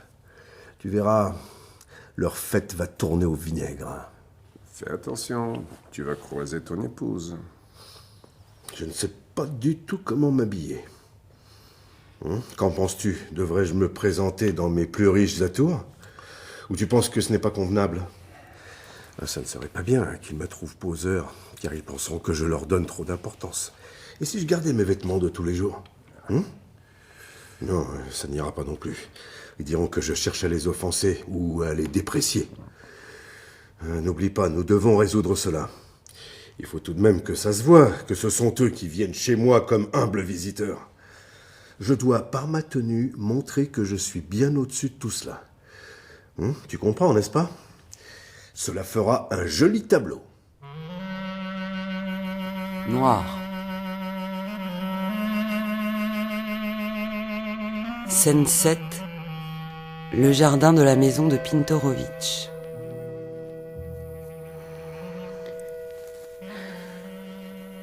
Donc, c'est demain. Sincèrement, je me demande de quoi tu te plains. Réfléchis bien. N'est-ce pas que tout aurait pu se terminer encore plus mal? Parlons franchement. Je ne veux pas dire que dans toute cette affaire, ton frère n'a pas introduit ses comptes personnels. Ma main sur le cœur, il l'a fait. Comment? Mais en fin de compte, tu ne peux pas l'en blâmer. Quand Laga t'a chassé, ton frère s'est retrouvé dans une situation difficile. Pas seulement difficile, mais délicate aussi. Sa réputation est ternie. Alors comment pourra-t-il prospérer? Il lui fallait jouer une carte maîtresse. Et le caddie arrive comme une bonne moisson. Sais-tu ce qu'est un caddie? Un caddie n'est pas un homme, mais un pont qui mène droit aux cimes. Ton frère a démontré beaucoup d'habileté. Il a transformé une occasion ratée en une occasion rêvée. Pour lui, bien sûr. Mais pour toi aussi. Maintenant, il a renforcé sa position. Tu ne peux pas dire que dans toute cette affaire, il n'a pas aussi pensé à toi. On doit le lui reconnaître. Le caddie et Laga sont le jour et la nuit. Aussi bien par la prestance que par la renommée, et ma foi, par l'âge aussi. Quand on en parle, tout ça a l'air bien. Mais il y a quelque chose de trouble là-dessous. Jusqu'à présent, je n'ai senti que la douleur parce que je perds mon enfant, parce qu'on m'a traité ainsi. Maintenant, je ressens de la peur. Puis-je te préparer une tisane? De tilleul? Ou bien d'églantier? De fleurs de cerisier? Le mieux serait une tisane de menthe. La menthe est apaisante. Si tu préfères, j'ai du camphre ou de la camomille. À moins que tu ne préfères un sorbet. Je n'ose plus rester seule dans ma chambre. Toujours comme s'il y avait quelqu'un. J'entends vraiment respirer quelqu'un, les pas de quelqu'un. Et je rêve sans cesse de cercueils remplis de neige. Je ne sais pas pourquoi. Des cercueils remplis de neige. Je ne sais pas ce que cela veut dire. Et quand je me réveille, j'ai l'impression que, juste à ce moment-là, quelqu'un se détache brusquement de moi, comme si j'étais la proie d'une puissance étrange, mais pas celle de Laga ou d'Hubert. Prends bien soin du service pour 12 personnes. Il pourrait se casser. Je t'ai rangé les broderies dans le coffre au monogramme. Et que je n'oublie pas, la clé est dans ta chambre, sur la table à côté de celle de la cave. Chez Asanaga, c'était terrible. Comme si j'étais son soldat et non sa femme. Ni soleil, ni lune. Il prenait du plaisir à me torturer, à me dégoûter de lui. Il faisait exprès de ne pas se laver. Et jaloux. Jaloux. Il ne me laissait pas te rendre visite, même quand tu étais malade. Quand tu m'as envoyé Céada juste avant l'accouchement pour qu'elle soit auprès de moi, il l'a déshabillée pour s'assurer qu'elle n'était pas par hasard un homme. Et moi, sur le point d'accoucher, Comment, après tout cela, aller lui rendre visite à la montagne? Il m'aurait réduite en miettes. Au début, j'ai pleuré. Et sais-tu ce qui a fini par me calmer? J'ai recommencé à rêver du Cadi. Je pensais, bien, ici, c'est comme ça, mon destin est ici, je n'y échapperai pas. Mais là-bas, au paradis, je serai l'épouse du Cadi. Cette broderie me plaît. Ces fils verts sur fond rouge, c'est assez inhabituel. C'est très original. Et il m'attend au bord de l'eau au paradis.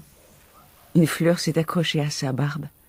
Il porte un turban blanc autour de la tête. Et sur les épaules, une cape bleue. Debout dans les fleurs jusqu'aux genoux. Il sent la prairie, la pluie et le tabac. Il est là à m'attendre, et son corps resplendit à travers ses vêtements. Plus tard, l'enfant est apparu. Alors je me suis dit, comment vais-je l'emmener là-bas? Et même si tout cela arrive, même si le Cadi m'attend là-bas, l'enfant restera celui d'Asanaga. Il lui appartient, à lui, pas au Cadi. Tu vois, ce qui est demeure. Donc ni ici, ni au paradis, nulle part. Heureusement qu'on avait de la soie. Sinon, nous n'aurions pas eu le temps d'aller en acheter. Il faut toujours avoir quelques réserves à la maison. Je ne ressens que du dégoût et de la peur. J'ai peur de l'édredon qui me recouvre. J'ai peur de l'oreiller sur lequel je pose ma tête. J'ai peur de ma fourchette, mon assiette, ma cuillère. J'ai peur des fleurs. Je touche du pain et je recule comme si j'avais touché une vipère. Et tu me demandes pourquoi je ne mange pas. Je peux enfin m'asseoir. Pour la première fois depuis 6 jours. Regarde ceci, fais cela, soulève le couvercle, goûte les plats. Où j'ai mis ça? Prends garde de ne rien oublier. En un mot, perdre la tête. Tu imagines un peu? L'aga comme le bai sont faits de la même pâte. Ils ne voient personne en dehors d'eux-mêmes, pourvu que leurs aises demeurent. Obtenir les faveurs du vizir, il n'y a que cela qui compte. Ils oublient les faveurs d'Allah. Ils ne se méfient pas de la colère de Dieu, mais de celle du vizir. Ne voient-ils pas que les vizirs ne durent qu'un bref espace de temps? Regarde comme le ciel s'est assombri tout d'un coup. Il doit bien exister une autre justice. De cette obscurité naissent les éclaircies. Selon laquelle tout ce que tu n'obtiens jamais ici te sera donné dans un autre monde. Dans ce monde-ci, on dirait qu'il va pleuvoir. Voilà les premières gouttes. Est-ce le bon Dieu qui m'a touché par cette goutte? Ma foi, c'est une averse qui arrive. Il vaut mieux que nous nous dépêchions de rentrer. Elles entrent dans la maison.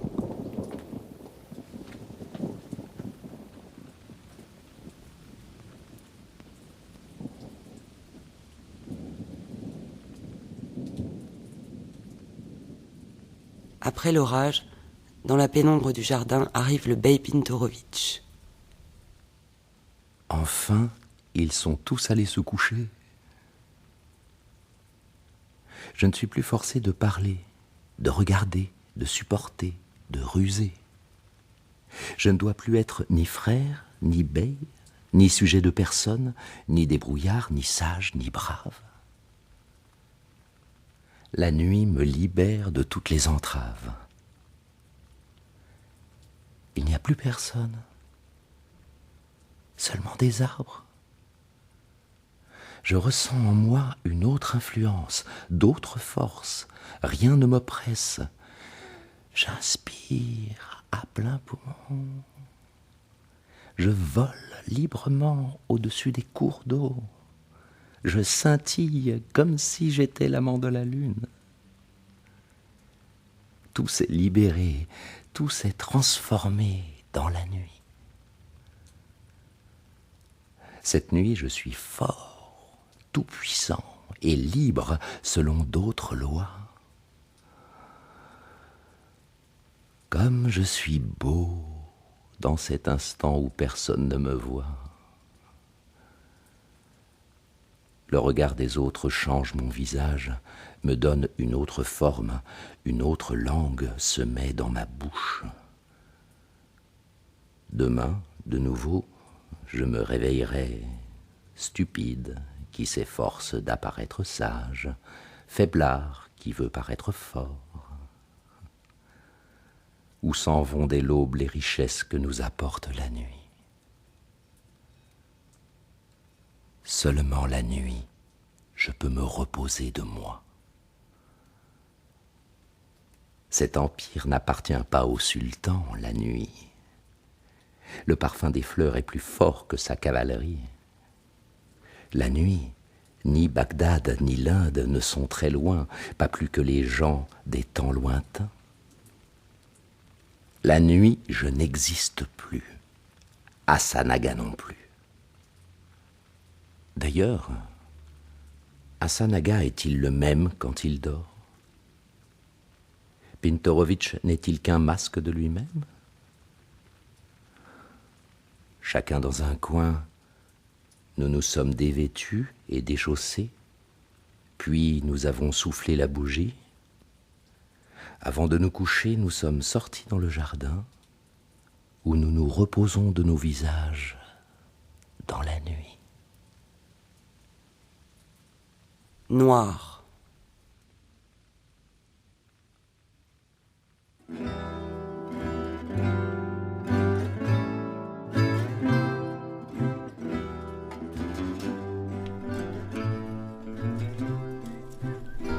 Scène 8. Devant la maison d'Hassan-Aga. Quand tu commences à envier, ça ne finit jamais. Il n'y a pas de fin, tu ne te calmeras jamais. Et même si tu possèdes ce qu'il y a de mieux en grande quantité, tu n'auras jamais tout. Tu seras envieux d'un pauvre miséreux pour la pièce bleue rapiécée à son habit que tu n'as pas. Un homme envieux est comme un être maudit. Il n'a jamais assez, il n'est jamais heureux. Soulio arrive sur scène en courant. Tout le monde sursaute. Ils arrivent? Ils arrivent. Ils seront là dans moins d'une demi-heure. Vous autres, vous savez bien ce qu'il vous faut faire. En premier lieu, veillez sur l'ordre. Et toi, avertis-moi dès qu'ils arrivent. Youssouf entre dans la maison. Tout ça fera un jour une belle histoire à raconter. Jusqu'où as-tu chevauché? Jusqu'où on m'a dit. Jusqu'à l'endroit où j'ai pu les apercevoir. Sont-ils nombreux? On dirait plus d'un millier. Donc à peu près 200. Avez-vous vu Laga ce matin? Chaque bouton sur lui brille. Les pistolets croisés en sautoir, les sabres croisés en sautoir. Un vrai gaillard, y a rien à dire. Je ne trouve pas de mots. Tout sur lui brille tellement que tu dois te protéger les yeux avec ta manche. Eh bien, il s'est fait beau pour accueillir un beau-frère un peu particulier. Autant que je sache, je ne suis pas sûr qu'ils viennent. Mais tu viens de dire que les convives arrivent et qu'ils seront là dans moins d'une demi-heure. Les convives, oui, mais pas le fiancé. Et je me suis demandé aussi... Pourquoi tu penses qu'il ne viendra pas? Je ne pense pas. J'ai vu. L'épouse d'Hassan-Aga à côté du cheval, mais sans son cavalier. Le cheval a son harnachement de fête, les rênes, les étriers, le pommeau, tout incrusté d'argent. On voit bien qu'il est au caddie. Mais du caddie, nulle trace. Et la selle est vide. Je sais que le caddie est allé à Novi. C'est ce que dit la rumeur. Il attendra le cortège aux portes de Trébigné.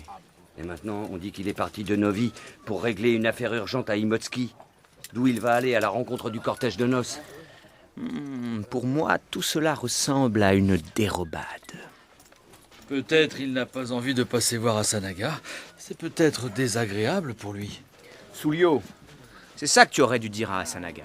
J'ai répondu à ce qu'on m'a demandé. Qui sait ce que le cadi et le bey ont manigancé? Il y a peut-être un piège ou une intrigue? Ce serait politique? Pour être franc, cette noce sans fiancé ne me plaît pas. Il y a là quelque chose qui ne sent pas bon. Et cette halte aussi me semble un peu suspecte. Tout me suggère de garder prudemment mes distances. Nous devons nous tenir debout devant la porte et paraître aussi importants que nous pourrions l'être. Nous devons faire une bonne impression. Je ne sais pas laquelle, mais si l'Aga nous a habillés de la sorte, il devait savoir ce qu'il voulait. Est-ce que je dois leur dire? De toute façon, ils ne me croiraient pas. Et puis ils diraient que je suis fou, et à très juste titre. Imotski n'est pas loin, la rumeur se répandra. Il vaut mieux que je m'occupe de mes affaires, personne ne m'oblige à parler. Ahmed, mon vieux, si tu es intelligent, fais semblant d'être fou. Et qu'en pensez-vous? Vont-ils nous reprendre ces vêtements de fête après? Mais non, ils vont les laisser sur ton dos, pour que tu ailles ainsi devant l'élu de ton cœur. Il ferait mieux d'envoyer Ahmed dans un champ de blé. Pourquoi un champ de blé? Tel qu'il est. Il sera un vrai épouvantail à moineaux. Silence! Silence! Comme si j'entendais des grosses caisses et des cymbales. Ma foi, ce sont bien des cymbales. Voilà les convives. Allons, chacun à sa place. Vite, et que ça saute. Soulio, va prévenir la gare.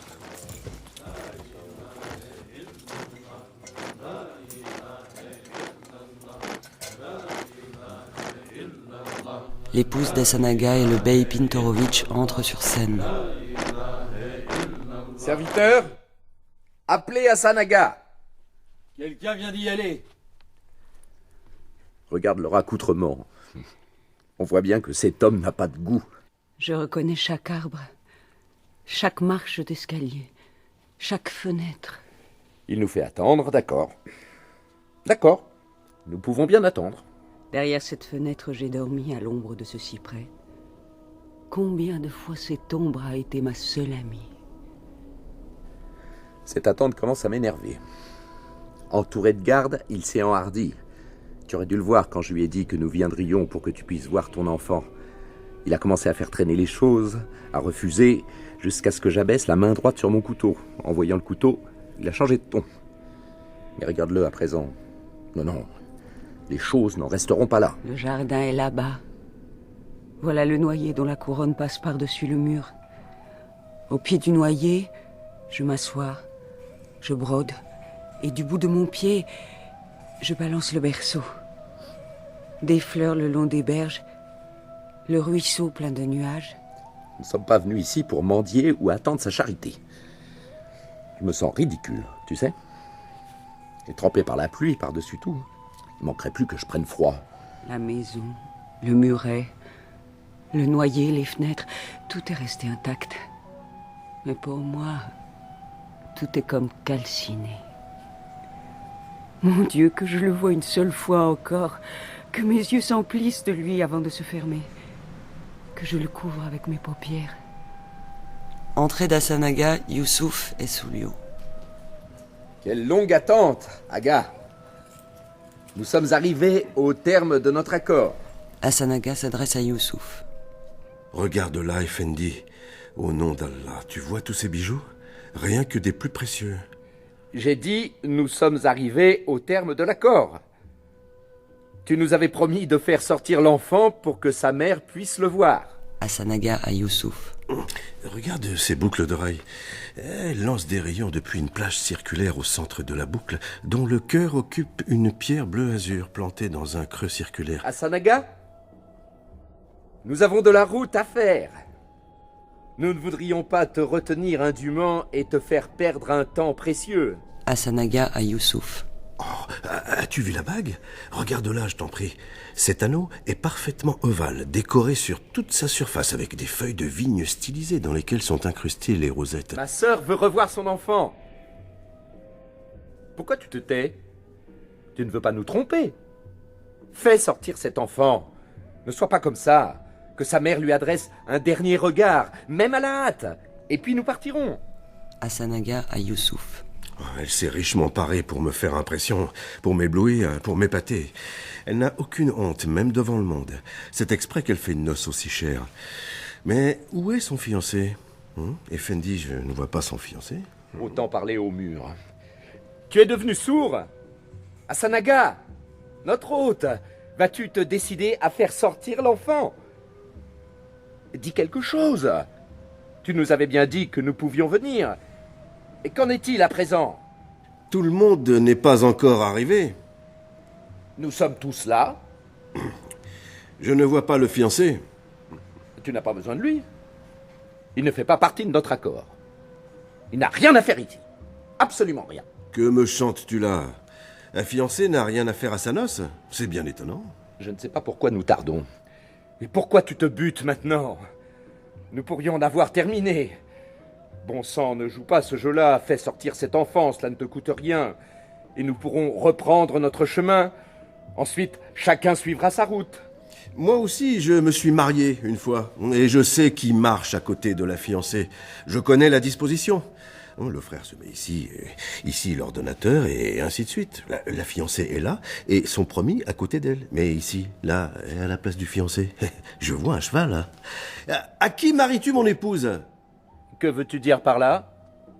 Qu'est-ce que tu sous-entends? Youssouf à Soulio. Vite, fais sortir l'enfant, dépêche-toi.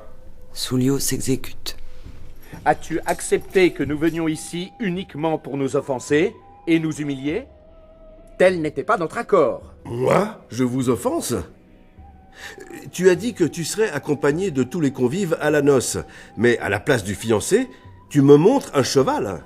Tu veux me ridiculiser? Que signifie ce canasson? J'ai entendu que tu te vantais de marier ta sœur à meilleur que moi. Ce cheval ne signifie-t-il pas que je n'étais qu'un âne? Je n'en crois pas mes oreilles. Et quelle est cette trouvaille? Où veux-tu en venir? Où je veux en venir? C'est toi qui me présentes ici un cheval à la place du fiancé. C'est toi qui cherches à m'offenser en m'amenant cette haridelle au seuil de ma maison. Tu ne vois pas, tête ingénieuse, que tu as outragé et toi et ta propre sœur? Tu la promènes à côté de ce cheval comme si c'était à lui que tu voulais la marier. Et tu penses aller comme ça à travers toute l'Herzégovine? Sache que ça, je ne le laisserai pas passer. Si tu m'avais dit cela sans témoin, j'aurais pu, peut-être, admettre ne pas avoir entendu. Mais comme ça, devant tout le monde, jamais, au grand jamais, je ne te pardonnerai ça. Je n'ai pas mérité qu'on me traite ainsi. C'est la goutte d'eau qui fait déborder le vase. Je m'attendais pas à cela. Ça va faire du bruit, au loin. Ça dépasse tout. Sache bien, tu vois ce sac d'avoine? Regarde-le bien. Si je ne fourre pas un jour ta tête dans ce sac, c'est moi qui vais y picoter. La mère d'Asanaga entre, accompagnée de Soulio qui porte un berceau.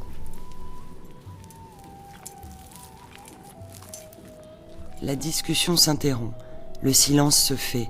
Tous sont embarrassés. Soulio place le berceau au milieu de la scène. L'épouse d'Asanaga, d'abord figée sur place, avance peu à peu d'un pas hésitant vers le berceau. Que dois-je faire maintenant? Le caresser? Le regarder? Comment en un seul instant pourrais-je lui donner les caresses et les regards pour toute une vie?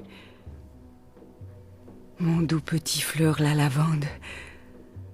Son peton sent bon, la jacinthe blanche. Ses fins cheveux sentent le savon et les fleurs. Son berceau, comme un nuage débordant de fleurs. Mon muguet pleure. Sans tes larmes, ta mère est pauvre. Avec tes larmes, elle peut acheter tout Istanbul. Vois-tu ce qu'ils ont fait de nous? S'ils se penchaient sur le berceau, ils auraient honte.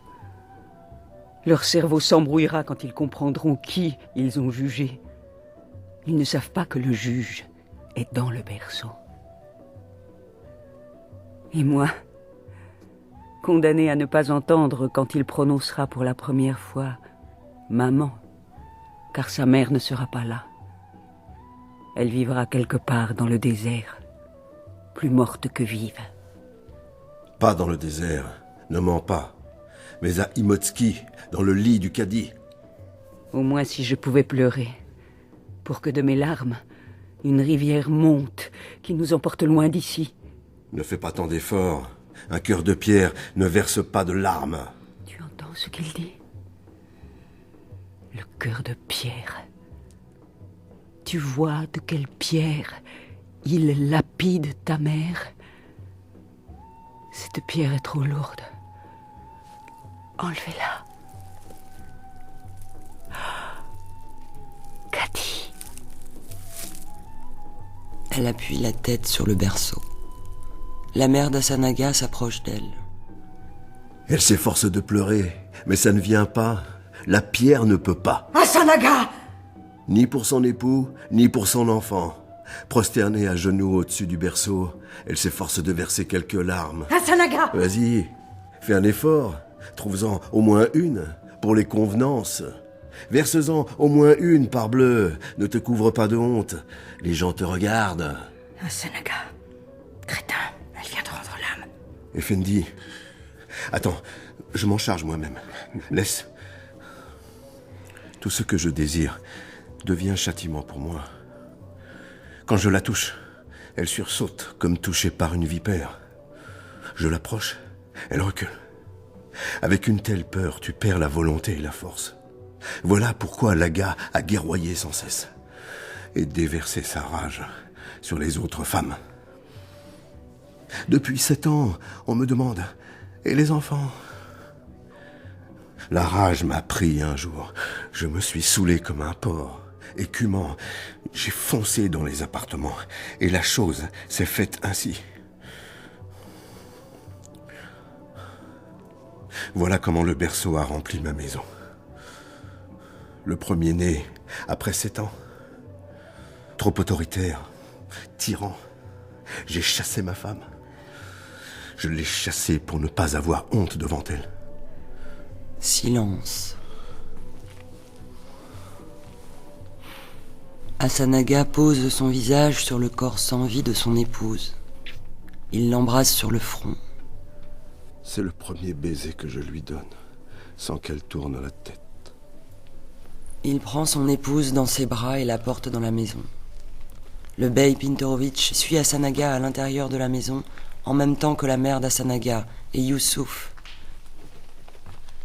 Les soldats restent seuls sur scène. Voilà ce qui arrive. Et moi qui croyais pendant tout ce temps que c'était de la politique.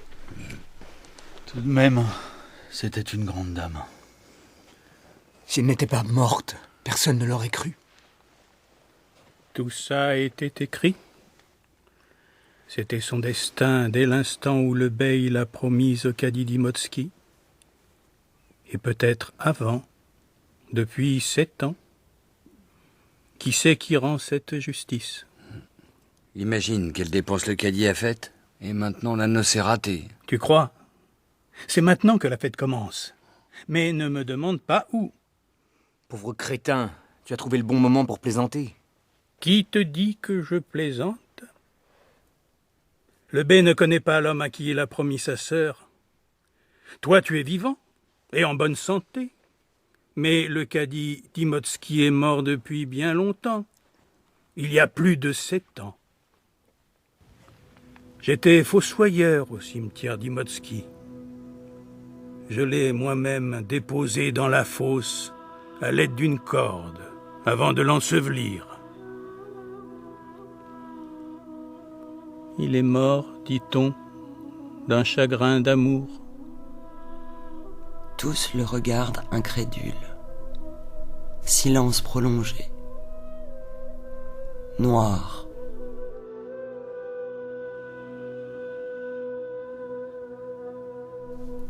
Rideau.